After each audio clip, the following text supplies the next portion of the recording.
Welcome to Full Scope, a podcast designed to analyze the games that we love, headlines of music, and the movies we can't forget. I'm your host, Wellington Burns, with my counterpart, Savon Morris. How you liking daylight saving time? Bro, didn't even know, to be completely honest with you. Didn't even know. I woke up, I was like, why is it still like 4 o'clock in the morning? what It was like what if Monday night. Monday night around yeah. five. Around five, I was at my mom. I was like, "Why is it dark? Is everything What's good?" going on? Yeah, all right. Because last year we didn't do it. And then Right. I'm like, what? So y'all get to pick and choose when we Yeah, have just be daylight? Yeah, picky. Just be picky. My that's goodness, man, it's messing up weird. my But mood. yeah, it's not. It's somebody said it had some this daylight saving has some melatonin in it. And I agree. Oh my Literally, goodness. man. Mm-hmm. Well, we have a lot of topics to get into for this one. Obviously, NFL, college football heating up. Some NBA topics. We're gonna do some album reviews with the guests in the second half, and at the last half, we're gonna do a review of the original Candyman. I'm gonna start off with the Bengals Sunday night win versus the Bills and just Joe Burrow's performance. Cincinnati won 24-18. Joe Burrow threw for 384 yards and 2 touchdowns, and the Bengals also forced 2 turnovers and locked in a tie with the Browns and Steelers for second place in the AFC North. I'm not going to say I was right, but the AFC North is looking extremely spicy. They're looking extremely good. But in terms of how Cincinnati is looking, I mean, they do this almost every year where they like start off a little slow, but they get into a Yeah. groove. Burrow, there was that concern about the injury. What have been your thoughts on their current momentum and just how they're looking so far? I knew he's gonna bring that up about the AFC North. It's still extremely early, I Wellington. know, yeah. But Just they being are silly. looking good. Going against, I thought, I didn't know Cleveland was going to be. I mean, it's still early. It's Yeah. week 9, but it's still early. I didn't know Cincinnati is going to. But anywho, stop, Doobie. Sorry, ladies and gentlemen. We are sponsored by OVO. OVO OVO For all for the all the dogs. My dog. I have a new dog. I'm trying to. Anywho, but they're healthy. That's the biggest thing. And like you said, they always start slow. Even before Joe Burrow got hurt his first year, they started off a bit slow, and then the second year they started off slow, and they went to the Super Bowl. So right. they're a slow starting team, and they've been plagued by a lot of injuries. Now they got a bunch of guys back. Joe Burrow's back. Higgins is healthy. Chase was battling some injuries. Their offensive line is more steady. And the mixing is getting mixed in. The play calling, Ooh. no pun. Bars. On a Saturday morning. But that's the key. Joe Burrow is healthy. A lot of people are saying, "Oh, he got the big contract. He went down." No, Joe Burrow loves to get outside the pocket. He'd extend plays. We know that offensive line is not that good. So him getting out of pocket, him extending plays, him doing a rollout is a big part of their offense. He couldn't do that. He had a nagging knee injury. Now right. he's healthy. You see him escaping the pocket. You see him extending the play. You see him running for first downs. That's the difference. Now the defense has to account for that, and then that's one-on-one action for Jamar Chase, Higgins, or one-on-one action for the run game. So a lot of things work the for the Bengals. Oh Yeah. my goodness, dude! Everything worked for the Bengals. Sorry, everything worked for the Bengals in that game, and the Bills. Josh is still playing hero ball, and he's never done this. This is the second year in a row that he's been playing hero ball and forcing throws and not playing like the quarterback we've seen coming out and being surprised how good he was.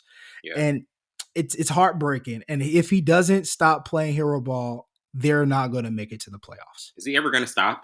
I don't see I it. don't I don't see it. I don't see it happening because it's just like know. he's that guns. He's really like that younger version of Brett Favre in a sense, like that Just gunslinger. You know what I mean? Like he really has that mentality. that mental telepathy is pretty good. I was just Brett Favre was in my head. He's a guy. Yeah. It doesn't matter. He's gonna sling it. He's gonna think he's Superman. Some he can fit in there. Some he can't. You got to Right. realize your limitations, where you put in your offense and your defense in certain situations to defend on Yeah. short fields. And now they're on the field more, or they're inside the 30-yard line because you threw an interception, or like the first game of the season when you played the Jets and you threw 3 interceptions, I think 2 of them to the same guy, or maybe 3 of them to the same guy, if I'm not mistaken. So if he doesn't stop playing hero ball, and this is what I said on the podcast before. The running game will have to help them. They'll be heavy. They went to go get Leonard Fournette. Haven't seen him yet. They started running Cook even more, James Cook even more. They need to rely on that running game to make it easier for Josh. And if he doesn't start playing hero ball, they're going to continue to lose games. Yeah. That's going to be the ongoing trend for them. And now getting to the Eagles win versus Dallas, Philly won at home 28-23. Jalen Hurts played on his injured left knee to throw for 207 yards and 2 touchdowns. He also ran for another, and Dak Prescott had a really good game, 374 yards and 3 scores. But that short 2-point conversion where he was just right outside of the bound, that's the one play we keep going back to, because that would have gone into overtime if they would have been able to convert that. They come up short. He has to throw it at CeeDee Lamb, and it's an interesting game because Philly, they weren't like the dominant Philly or like the Philly that was avoiding mistakes. I mean, they weren't beating themselves, but they didn't look like clicking on all cylinders offensively. But they're still able to edge out that win. And Philly is one of the most prepared teams, one of the most disciplined teams. They always find a way to win games 8-1. What were your thoughts on how that game ended? And obviously, Dallas kind of coming up short, but still really giving Philly all they could handle. Obviously, there's several takeaways from this game, but I'll take it to Thursday. Jason Kelce on Thursday Night Football with Kurt Hershey. I saw that. I like that. Yeah, and he looked he's so media trained. He's media trained. I was like, this guy is helping him. That podcast is helping. Okay, and then you see Kirk Hershey was like, all right. He had that look. Kirk had that look. It's like, wow, this guy might be taking my job. Okay. But I love what he said. They haven't played a full game, but what does that say? They're 8-1. If they can find and fix those little nuances and create them, perfect them, they're unstoppable. And I think they didn't really play a complete full game last year either, and they made it to the Super Bowl. And I think they should have won the Super Bowl, but hey, things happen. Yeah.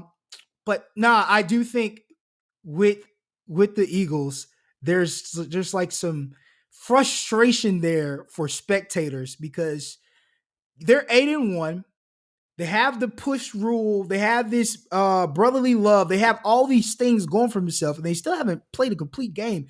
And Jalen Hurts has been hurt, and it's a lot of things that's overwhelming. I think that defense, especially in the middle, we've been giving them a lot of praise, but they've been giving up big yards. So I think we've seen the the barriers for this team and it pushing past that threshold. And then you look at Dak. I commend Dak. Dak played a perfect game for the first time. Yeah, for the first time in a long time, he played a perfect game. Yeah, he stepped out, but they still had an opportunity to go down and a win. This game is of inches, and missed that touchdown.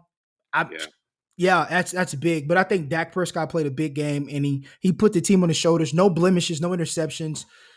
Did everything right. I think the running game was working with Pollard.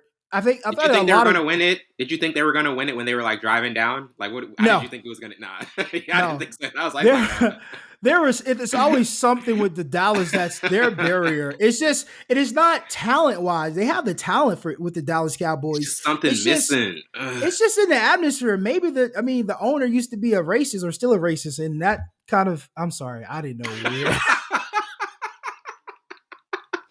We're gonna get canceled. It's gonna be because of me. Wellington. We're gonna lose the OVO sponsorship. No. Yeah. What is the outstanding one? I'm just a loose mouth one. I think we're a good balance, but it's not there. They don't have talent. It's not the quarterback isn't good enough. He makes mistakes. Obviously, the running game is there. The offensive line is battered, but still pretty good. I think they're top 10 offensive line. It's just something in the atmosphere with the Dallas Cowboys. Maybe they don't need to be America's team anymore, and then they'll go to the Super Bowl. I heard somebody say, when you look at Dallas and Philly, which coach do you like better?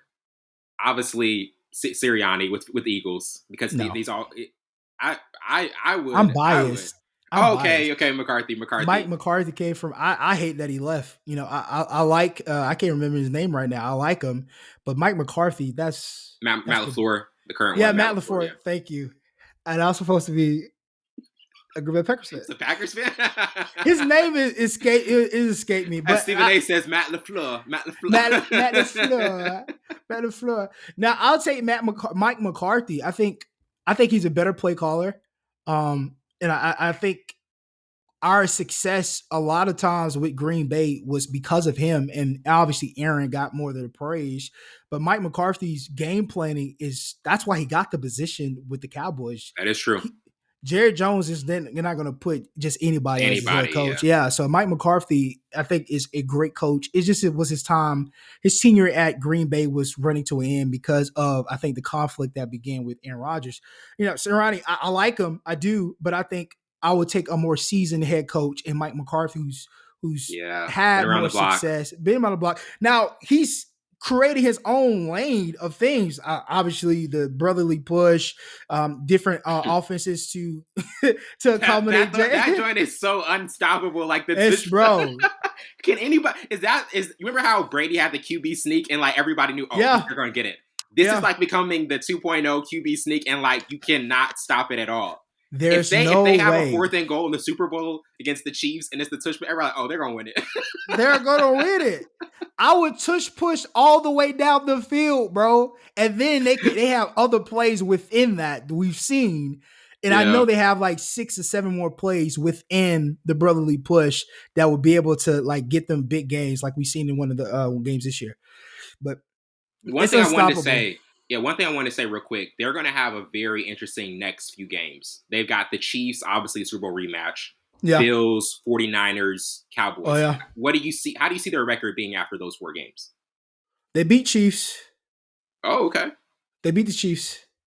Chiefs. It's We're about to talk about them. Yeah, it's some yeah. They question marks. have Some question marks. yeah Some question question marks because they don't have even when Kelsey's back, they don't have that big name wide receiver. They don't have someone who could really, really take it off the top like Tyreek. You don't fear the Chiefs' offense anymore. It's That defense, beautiful. though. That defense, though. The defense is straight. I think the defense is the strong point, but you don't Yeah, fear their offense anymore. When Tyreek, Kelsey, they had a couple other guys that I was can't think scary. of. That was so It scary. was extremely scary because if you focus on Tyreek You got and focus on Travis Kelsey. L, and then vice versa, and they had other guys that could be number one receivers. I can't remember their names. Mm. They had a step. We don't fear the Chiefs' offense anymore. We know what to expect, and we know what we have to do now. Yeah, they went to the Super Bowl last year with unknown names. Juju wasn't a big factor. Obviously, you had Travis Kelsey. I mean, him extending the offensive line is still kind of not as strong as they need to be. I think they'll get another left tackle and then probably draft a right guard, probably 5th or 6th round. Yeah. But we don't fear them. They don't have a big name wide receiver. You can match Travis Kelsey with the right scheme. They're beatable. So I think with I thought it was going off. The internet went crazy, but I think they're beatable. I think the Eagles will beat them. I think they'll lose one game. I don't know what game, but I think in the next 4 span they'll win 3 out of 4. I'm really intrigued to see how that San Francisco game goes, especially with them picking up Chase Young and that, because that's the NFC rematch. It's not gonna make a Um, difference, bro. but but those are the 2 teams that everybody tests. Like, hey, these are the top 2 that we kind of compare. But honestly, Eagles, they're creating distance. They really are. They're kind of like, Yeah, hey, we are the best team in the NFC. You're gonna have to go through us to get to the Super Bowl. So they really are the standard right now. And we kind of mentioned with the Chiefs and the Dolphins. Did you have anything with any thoughts on the Dolphins? Kind of like when they've played elite teams, they've come up short. They haven't been as good. Like, what are your thoughts on Miami? Just like what they have to do to kind of like get to that point where they can beat like teams like the Bills and the Chiefs and the Ravens. it's the defense. It's the defense. You spend all that money on the offense. You have all these offensive weapons. You have one guy, Xavier Howard, who's I think is probably top 15 cornerback in the league. But the only defensive lineman that you have that's worth speaking about is Wilkins, and he's a big footing guy. Linebacker core it's not as great. Like there's a lot of missing pieces on that defense. They're Yeah, going. It's like college, to be it honest. is. It's like a college. You get all these fast guys, high power offense, multiple speed runners. You score all these points, but you give a lot of points with your defense. And I think people are missing out and not going back to the basic of defense wins championships. Mhm. And think of the Ravens when they won their championship. Flacco, he played lights out in the playoffs, but during the regular season, defense stepped up Hmm. so many times for them, even when Ray Lewis Countless. went down. Yeah, countless times. So defense wins championships, and that defense against San Francisco was bonkers. Hmm. Even with the lights coming out because of Beyonce or whatever. But people got to realize, and the Miami Dolphins have to realize, defense wins championships. They have to fix that defense. You need some guys who can rush the passer. You need another guy who it did. Obviously, they got Jalen Ramsey back, but we don't know how healthy he's going to be. Continues. Obviously, got that pick first game back, but he's been out, so he's got to get acclimated back to the game. Obviously, the interception was whatever, but he has to hit again. He has to do this every single week with that playing injury still there. So I don't know how beneficial he's going to be or like impactful he's going to be during these hard weeks because as you can see, he wasn't very impactful in the game against the Chiefs, even Yeah, though, yeah. So I just don't know. It's just the defense. They spend a lot of money on the offense. They need to tweak that defense so they can beat these teams because they give up a lot of points.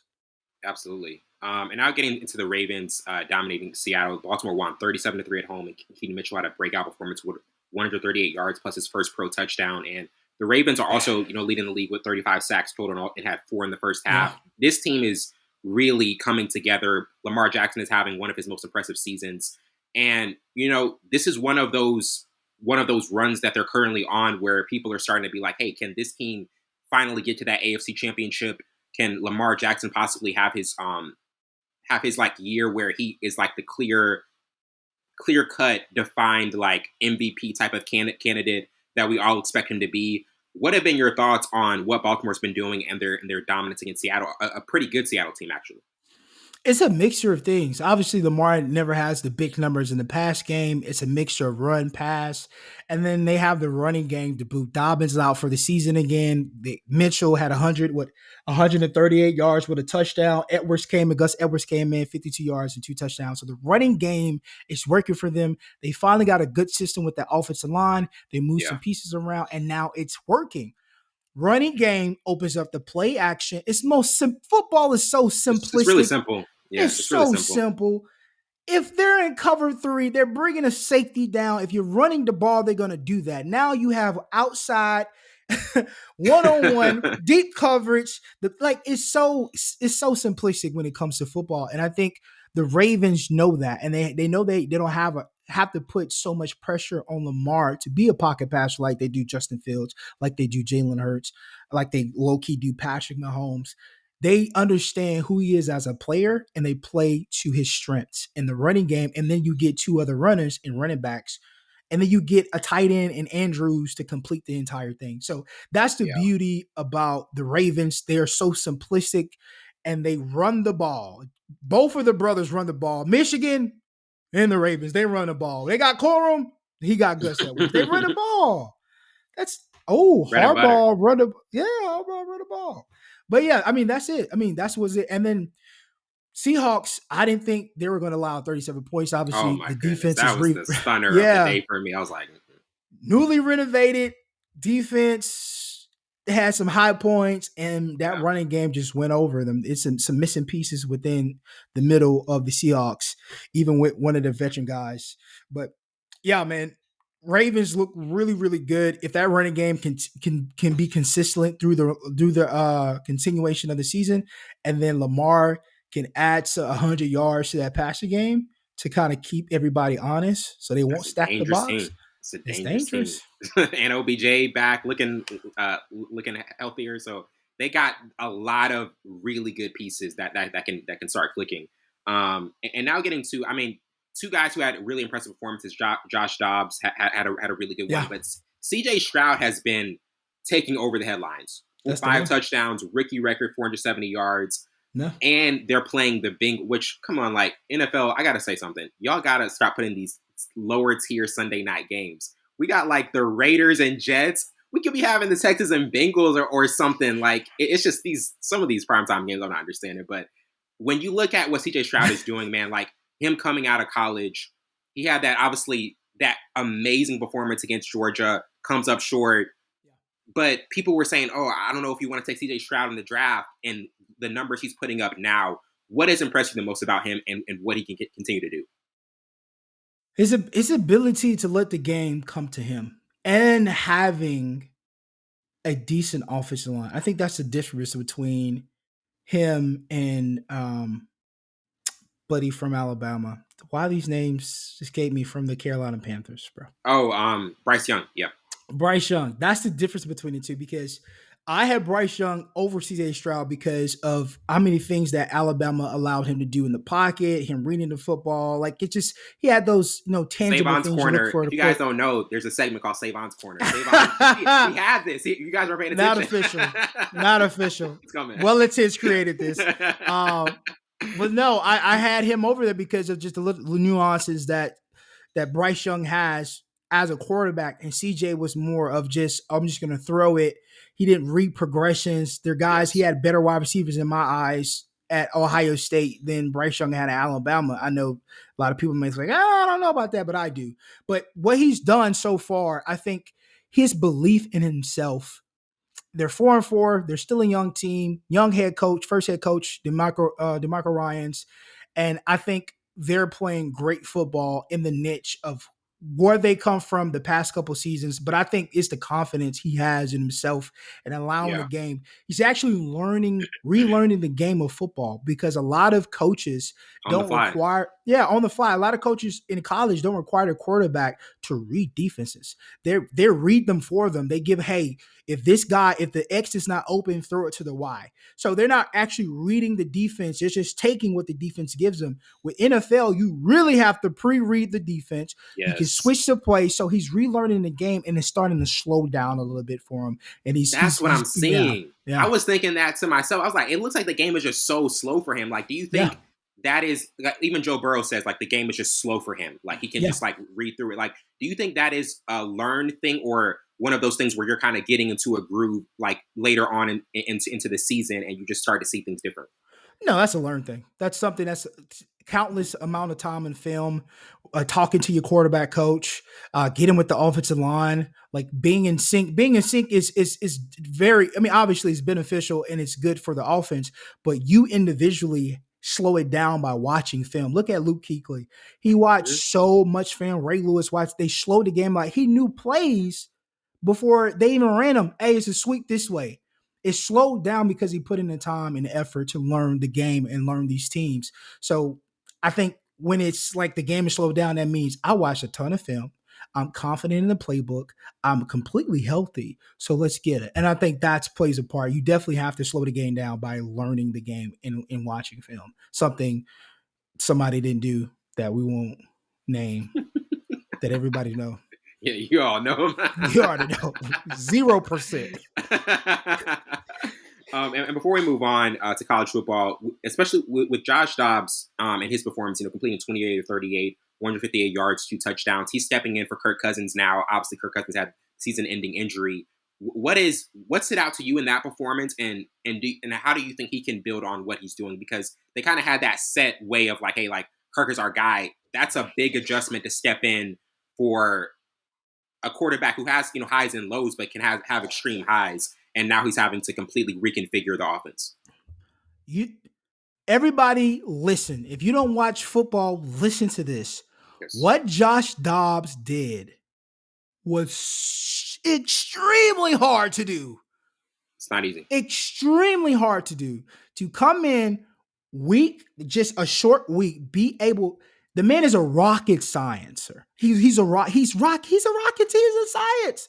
So his IQ allowed him to be able to come in, don't know anybody's names, haven't thrown to anybody, barely knows the playbook. He knows the concept of the playbook and be able to do what he do and get them a win.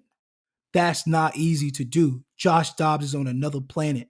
Literally, he can go to another planet. The dude is so freaking smart. Yes, he's so freaking smart. That's a football IQ and just a regular IQ of the game. He said he gave him I'm confident in this. Okay. And that's exactly what they did. And he was smart enough. And he's good enough quarterback with his talents to be able to get the ball to people that he never thrown to. Don't even know their names really.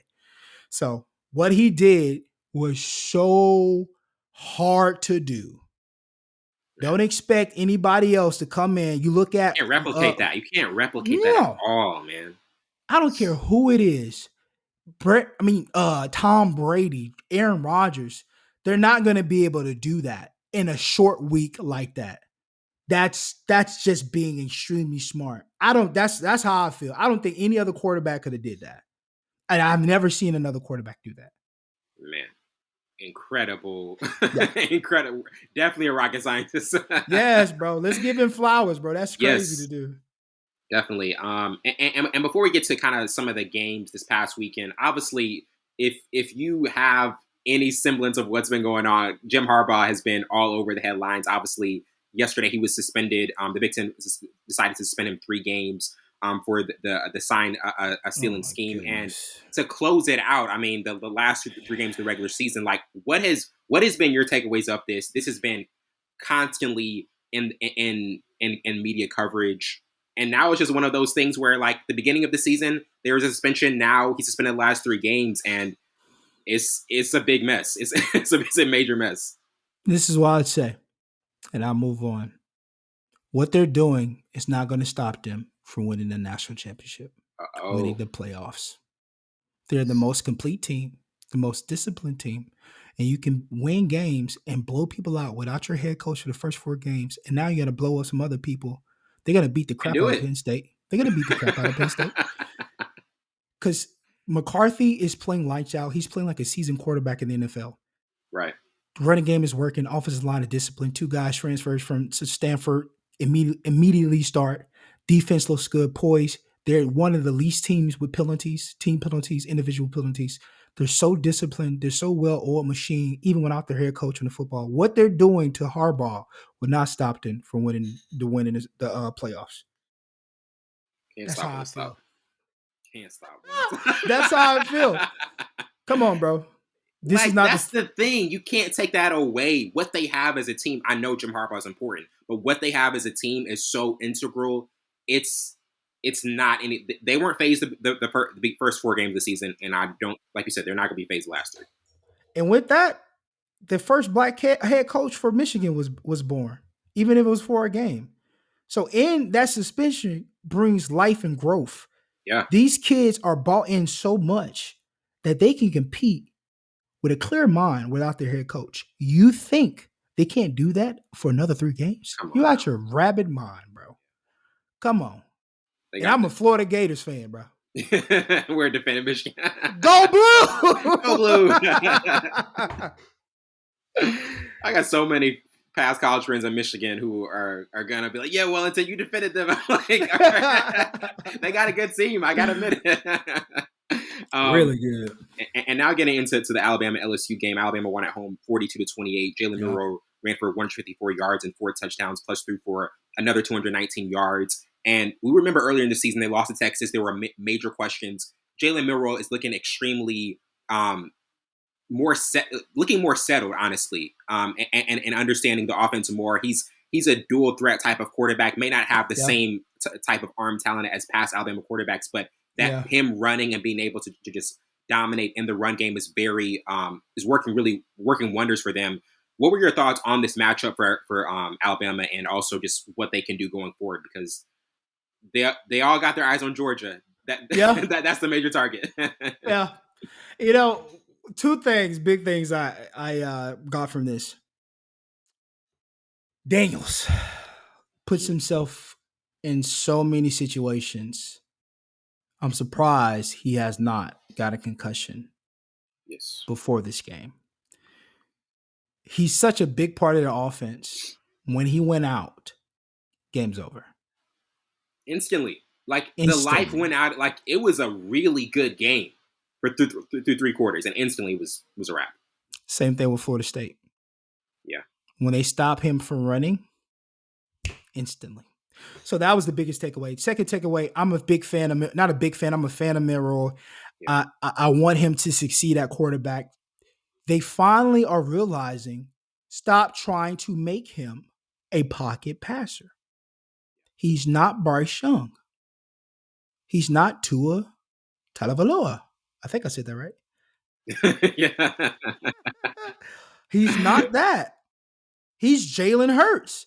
And they have a history of taking dual threat quarterbacks and trying to make Making him them a pocket stars. passer. Yeah. They need to allow Jalen to run. His confidence gets better. I've never seen him so confident in a game. Oh my goodness, man. He He was was he he was was at peace. He was in his he was at sanctuary. peace. It was a sanctuary. That was a good one. Still inaccurate. Still inaccurate with Yeah. a lot of his throws. He's deep ball accuracy is really it's intermediate throws that he has to work on in the offseason. But I think he has a ceiling that he can get to and become a good quarterback, top 5 quarterback, possibly in the NCAA next year. But there's a lot of tangible things, but he needs to work on the intangible things that no one can teach him. It has to be within him. But they're going to have to open the playbook and allow him to run, allow him to bootleg. I love when they start letting him bootleg, just like Jalen. They need to take what they did wrong with Jalen Hurts and fix it with Milroe. That's basically they're the same type of quarterback. But I think Jalen had better accuracy, but they didn't have confidence in Jalen to run the full playbook. I Yeah. think They gotta that let was him the loose. difference. You They gotta got to let him let him loose. loose. In this Don't hold game, him they back. was allowing him to run. He had confidence. He's a running back. Typically, his body size is a running back, but he can throw. He can do all these other things for as the quarterback position. But I think he's going to be the starting quarterback next year. They just have that confidence. He needs to work on his accuracy. But that was the difference. Those are the two takeaways. They allow him to start running more, and you put up 42 freaking points. Proof is in the pudding there. Stop making these dual It's threat not. quarterbacks Hey pocket guys, passers. football is simple. I want you guys to take Simple. away. Football is very simple. No. And yeah, and now getting into Georgia's win versus Missouri. Georgia won 30-21 at home, and Nazir Stackhouse had a huge fourth quarter interception that helped the Bulldogs protect their league and put them at 9-0. Georgia is still rolling, Yeah. still looking like that they still got that defending champ feel like we're Yeah. sharp. And that Yeah. 3-peat is hard, but they definitely are going for it. What were your takeaways from this win? And obviously, I'm gonna say I'm gonna skip ahead. Most intriguing week 11 game is Ole Miss Georgia. That's definitely one I got my eyes on. So how did you feel about this game? Lane Kiffin. Oh man. So couple things. This game was closer than I thought it was going to be. Yes, that's I the thought same thing. I thought Missouri was going to beat Georgia. I had Missouri beating Georgia, and I don't think you feel the same way. But how Missouri has been playing this year, I've seen something different. I'm scared for Florida Gators to play them in a couple games. Sheesh. Missouri looks so good this year. They're 7-2. They were 7-1 when they played Georgia. I think they were like number 9 or something. Missouri has never been that high ranked since they came into the SEC and went to the SEC championship. So I didn't think this game was going to be this close. I thought Missouri's going to figure them out early, and then they're going to be able to implement a lot of things. But man, shout out to Beck. Beck is starting to settle in again.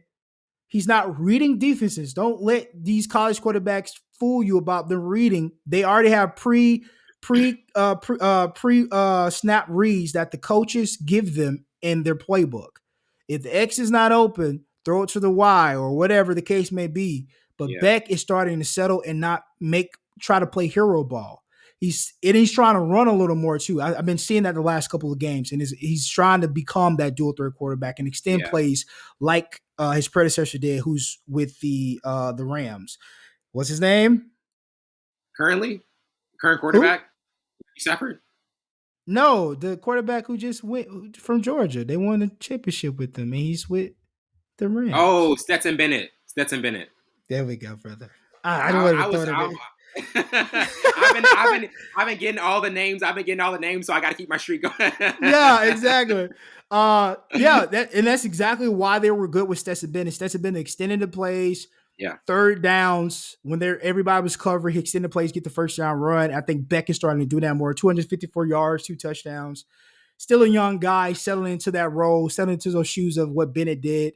But I think he's getting and gearing up to consistently do that task. But I didn't think this game was going to be this close. But this was a really good game. Georgia continue to show that they're willing to fight and make history, or try to make history. They're gonna get close to it. They may not make it, but sure. they're definitely gonna get close to it. Mm-hmm. Before we move on to our NBA topics, do you have a most intriguing week 11 game? Oh Michigan and Penn State. Oh, Penn State. Yeah, yeah, for sure. Yeah, that's what I'm looking for because people have been looking at me crazy. Don't make us look bad, Michigan. Don't make us look bad. Yeah, and people like, hey, bro, who you have winning? Winning the playoffs, and I'll say Michigan, and they just look at me.